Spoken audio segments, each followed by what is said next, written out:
બરવાડામાં ભારે વરસાદના અહેવાલ ઉતાવળી અને નીલકા નદીમાં ઘોડાપૂર આવ્યું છે। ખેતરો પાણીમાં ડૂબ્યા છે। વરસાદી પાણીના નિકાલ માટેના ખાડિયામાં પુરાણ થતા ખેતરોમાં પાણી ભરાઈ ગયા છે। ખેતરોમાં છાતીસમા પાણી ભરાતા ખેડૂતોને પણ નુકસાન જવાની ભીતિ સેવાઈ રહી છે। ખેતરોમાં પાણી ભરાવાના કારણે ખેડૂતોને નુકસાન પણ જઈ રહ્યું છે।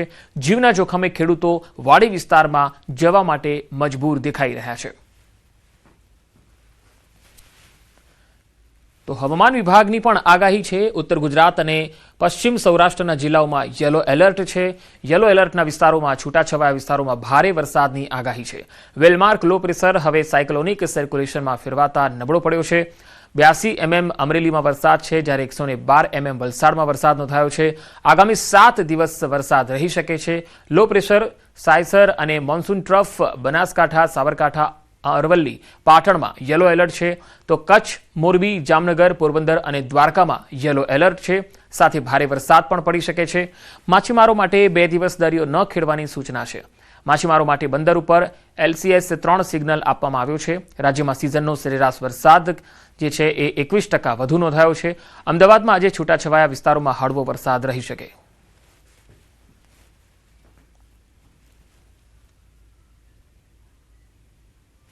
भारी बारिश की संभावना है, वो हमने आज रखा है येलो अलर्ट के साथ। भारी बारिश की जो संभावना कच्छ में रखी है, सौराष्ट्र कच्छ में और गुजरात रीजन में, जिसमें कि जैसे कच्छ डिस्ट्रिक्ट हो गया, मोरबी हो गई, कच्छ मोरबी और अपना जामनगर, द्वारका, पोरबंदर, राजकोट। इसी तरह अगर गुजरात की बात करें, गुजरात रीजन की, तो नॉर्थ गुजरात में रखी है, जिसमें बनासकांठा है, पाटन है, साबरकांठा, महसाना, अरावली इत्यादि है।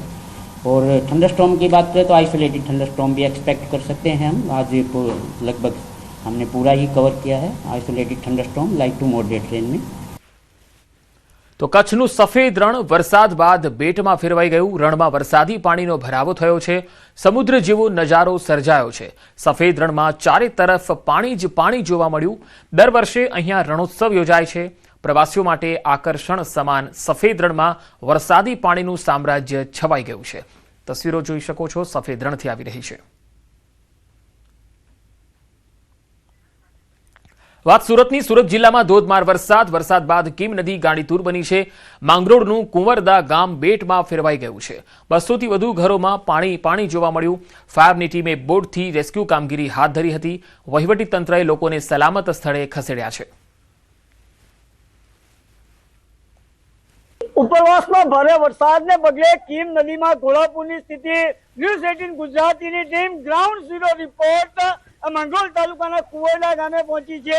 અને કુવેલા ગામના તમે લાઈવ દ્રશ્યો જોઈ શકો છો કે કુવેલા ગામે જે વિશ્વાસ રેસિડેન્સી છે, વિશ્વાસ રેસિડેન્સીની અંદર 70 ઘરોની અંદર 1 માળ જેટલું પાણી ભરાવા પામ્યું હતું, જે અંતર્ગત બારડોલી ફાયર અને માંડવી ફાયરની ટીમે હાલ આ સમગ્ર જે પાણીની અંદર ફસાયેલા લોકોને રેસ્ક્યુ કરીને સલામત સ્થળે ખસેડવાની હાલ કામગીરી હાથ ધરવામાં આવી છે। ખાસ કરીને વાત કરવામાં આવે તો સમગ્ર કામગીરી સાથે સાથે આજે કોસંબા પોલીસ મથકના PI PSI ની પણ સારી કામગીરી જોવા મળી છે। અને જે લોકો પહેલા માળ સુધી પાણી ભરાયા છે એવા લોકો જે ફસાયા હતા એ લોકોને બોટ દ્વારા રેસ્ક્યુ કરીને આ જે કુવેલાની પ્રાથમિક શાળા છે ત્યાં રાખવામાં આવી રહ્યા છે। અને ત્યાં સમગ્ર વસ્તુ જમવાને રહેવાની તમામ સુવિધાઓ પણ વહીવટી તંત્ર દ્વારા કરવામાં આવી છે। અને ખાસ કરીને વાત કરવામાં આવે તો આ તમે દ્રશ્યમાં જોઈ શકો છો કે આ માંગરોળ તાલુકાના કુવેલા ગામના વિશ્વાસ રેસિડેન્સીની અંદર જે લોકો પૂરના પાણીમાં ફસાયા હતા કીમ નદીના, એઓને સલામત સ્થળે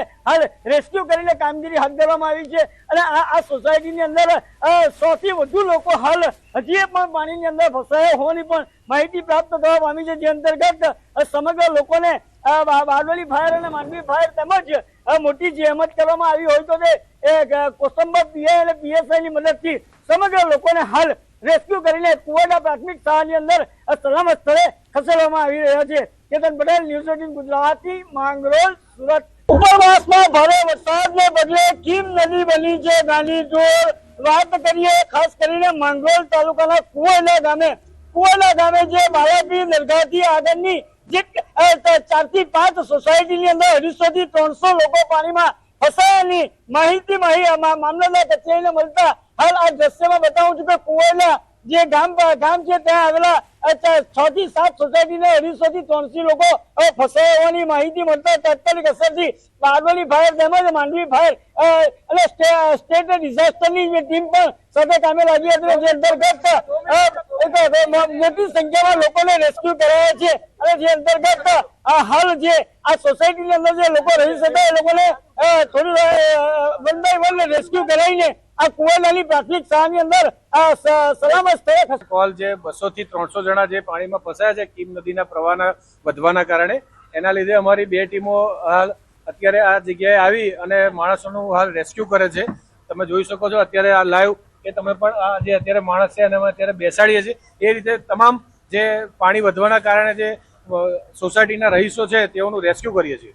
આજે ચોક્કસપણે જે ફાયર ઓફિસર બી જણાવી રહ્યા છે કે 200 થી 300 જણા લોકો ફસાયા છે, એ લોકોને આ રેસ્ક્યુ કરીને હાલ સલામત સ્થળે ખસેડવાની કામગીરી હાથ ધરવામાં આવી રહી છે અને જે અંતર્ગત આજે વહીવટી તંત્રએ અને પોલીસ સ્ટાફે પણ આ ભારી જહેમત બાદ અહીંયા કુવાલા ગામની અંદરથી રેસ્ક્યુ ઓપરેશન સફળ હાથ ધરવામાં આવી રહ્યું છે. કેતન પટેલ, ન્યૂઝ 18 ગુજરાતી, માંગરોળ, સુરત. વડોદરામાં વિશ્વામિત્રી નદીનો એક વિડીયો વાયરલ થયો છે. 2 મગર વચ્ચેની જોરદાર લડાઈ જોવા મળી. 2 મહાકાય મગરો વચ્ચે વર્ચસ્વની જંગ જોવા મળી. મગરના ચોંકાવનારા દ્રશ્યો જોઈ લોકોમાં પણ કુતૂહલ સર્જાયું છે. દુર્લભ ઘટના કેમેરામાં કેદ થઈ છે. વિડીયો સોશિયલ મીડિયામાં પણ વાયરલ થઈ રહ્યો છે, જેમાં મહાકાય મગરોની આવી વર્ચસ્વની લડાઈ ભાગ્યે જ વિડીયોમાં જોવા મળતી હોય છે. વડોદરા વિશ્વામિત્રી નદીના આ દ્રશ્યો છે, જ્યાં 2 મગરો લડાઈ કરતા દેખાઈ રહ્યા છે. વડોદરામાં મેઢાદ ગામે નદીમાં મગરનો હુમલો. 12 વર્ષીય કિશોરીને મગર ખેંચી ગયો. લાપતા કિશોરીની શોધખોળ માટે કામગીરી ચાલુ છે. કરજણ અને વડોદરા ફાયર વિભાગ દોડી આવ્યા. 2 બોટ દ્વારા પાણીમાં શોધખોળ આરંભાઈ છે. વહીવટીતંત્ર અને વન વિભાગ સ્થળ પર છે. પંચાયત પ્રતિનિધિઓ અને પોલીસની ટીમ પણ ઘટના સ્થળે છે. બાળકીના પરિવારમાં ભારે શોકની લાગણી છવાઈ ગઈ છે.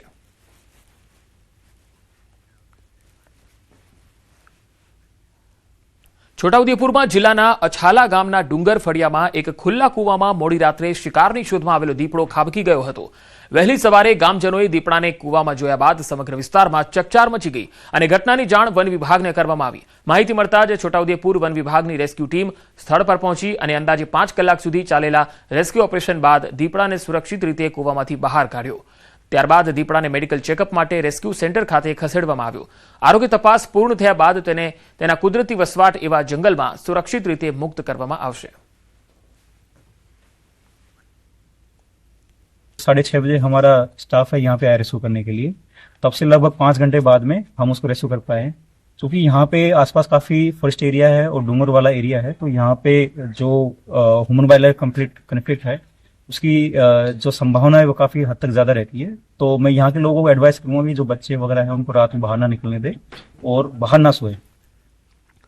બનાસકાંઠાના ઓગળ ગામે થયેલી ઘટનાના પડઘા હવે સમગ્ર ઉત્તર ગુજરાતમાં